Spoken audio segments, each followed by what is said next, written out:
Votre cerveau vous protège, vous dit quand vous lavez les mains ou vous méfiez d'un danger, mais parfois il peut vous pousser à l'obsession. C'est le cas des Français et des humains qui souffrent parfois de TOC. 3% de la population mondiale souffre de TOC. Sébastien Boller, vous êtes rédacteur en chef de Cerveau et Psycho et docteur en neurosciences, et vous consacrez la une de ce numéro à ces TOC, ces troubles obsessionnels du comportement. C'est une maladie. Est-ce que c'est une maladie moderne aussi qui serait liée à nos quotidiens de plus en plus stressés, liée aussi à l'arrivée d'Internet qui fait qu'on doit tout le temps répondre, tout devient urgent?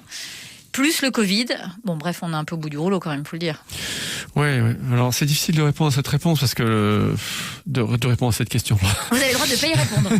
Non, on n'a pas beaucoup de recul. Les diagnostics psychiatriques ne remontent pas très très loin dans l'histoire de l'humanité, mais depuis qu'on étudie les TOC, ça n'a pas beaucoup varié. Ça semble être quelque chose d'assez constant.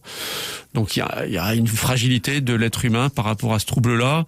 Alors, dans des circonstances comme celles qu'on vit actuellement, quand même, il semblerait que quand on est exposé de façon trop régulière à des messages angoissants, hygiénistes, les gestes barrières, se laver, faire attention, chez certains, ça peut provoquer un basculement, c'est vrai. C'est-à-dire qu'à force de se laver les mains, à force de faire attention, on n'ose plus sortir de chez soi, on peut développer à ce moment-là un TOC. Ouais.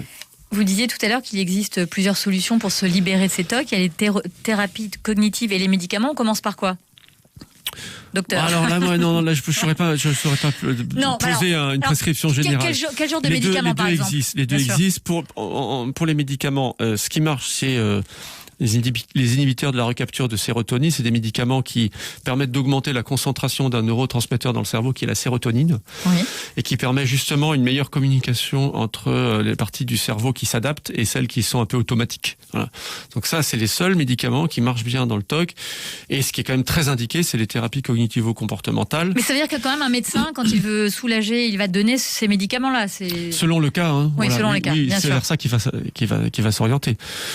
Et la thérapie cognitivo-comportementale, la base, c'est de considérer que le TOC, il y a des obsessions et il y a des compulsions. C'est-à-dire qu'il y a quelque chose qui nous torture à l'intérieur et puis il y a des actes qu'on fait pour essayer de se calmer. Et c'est de découpler ça. C'est-à-dire que vous allez essayer de vous exposer à quelque chose qui déclenche le TOC. Par exemple, si vous êtes quelqu'un qui vérifie sans arrêt s'il a bien fermé sa porte, vous allez vous forcer à sortir de chez vous. Donc là, il y a l'obsession de la porte mal fermée qui jaillit, mais la consigne, c'est de dire je vais tenir le plus longtemps possible, puis voir combien de secondes je peux rester sans retourner à la maison pour vérifier. Et d'augmenter comme ça le temps jour après jour. Donc ça s'appelle le déclenchement de l'obsession et blocage de la réponse comportementale. Et ça marche bien. Hein. Ça se fait Donc il faut être accompagné par un psychiatre qui connaît... C'est un psychiatre, il faut aller voir. Tout à fait, ouais. Ou un spécialiste des psychothérapies cognitivo-comportementales. Minute Papillon sur France Bleu, Sidonie Bonnec.